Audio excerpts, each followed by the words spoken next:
A battery produces an electric current when its positive end, called the cathode, and its negative end, called the anode, connect via a conductive pathway in the battery-operated device. This pathway conducts electricity when three components, two electrodes and an electrolyte, interact. These alkaline batteries are the rechargeable type. They last for years, depending on how you use them. The factory begins production by cutting nickel-plated steel into oval pieces, then gradually shaping each piece into a tube called a console.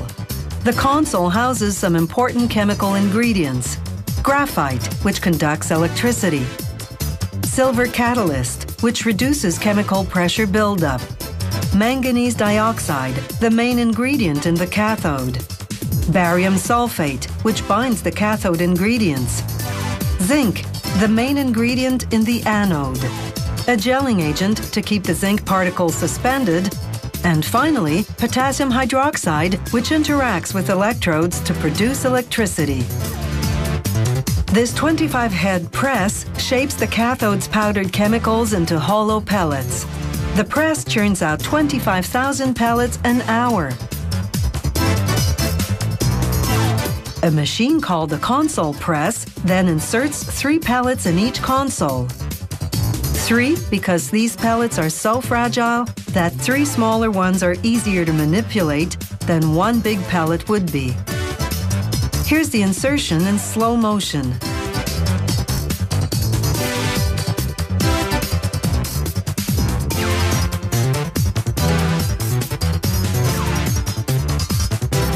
The next machine makes a ridge on one end of the console to help seal it.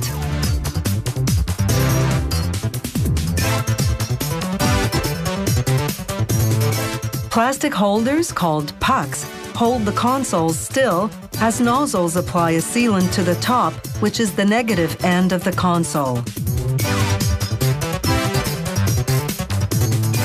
Next, they cut a roll of paper into small strips. These strips are called separators. They have microscopic holes that permit the flow of ions, electrically charged molecules, between the cathode and the anode.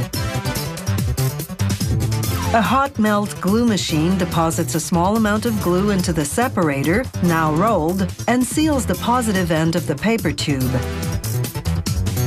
The glue cools and hardens over the next minute and a half as the consoles move along a conveyor.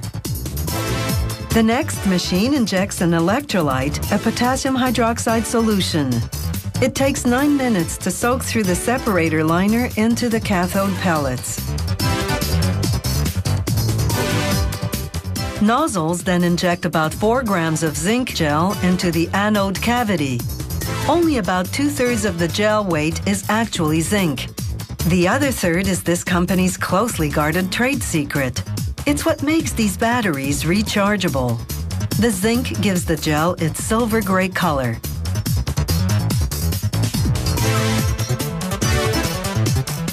A welding machine fuses 4-centimeter nails onto the cap of the battery. This is where current collects before it's discharged.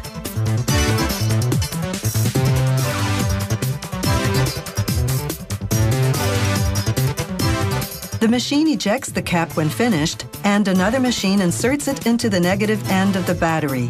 This cap includes a safety feature crucial to rechargeable batteries. It can resist high pressure, but if heat or power surges cause excessive pressure, a tiny vent prevents the battery from exploding. The machine folds over the console lip to enclose the contents. A rotating 3-headed crimping machine then makes a ridge in the finished battery to reduce the chance of leakage.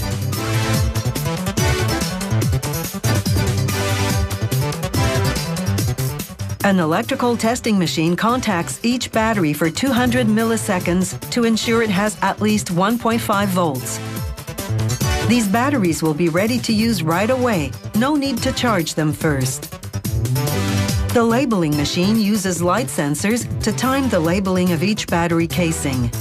The plastic label lists technical information and adds additional insulation. Then, 3 seconds in an oven at 198 degrees Celsius shrinks the labels to a tight fit.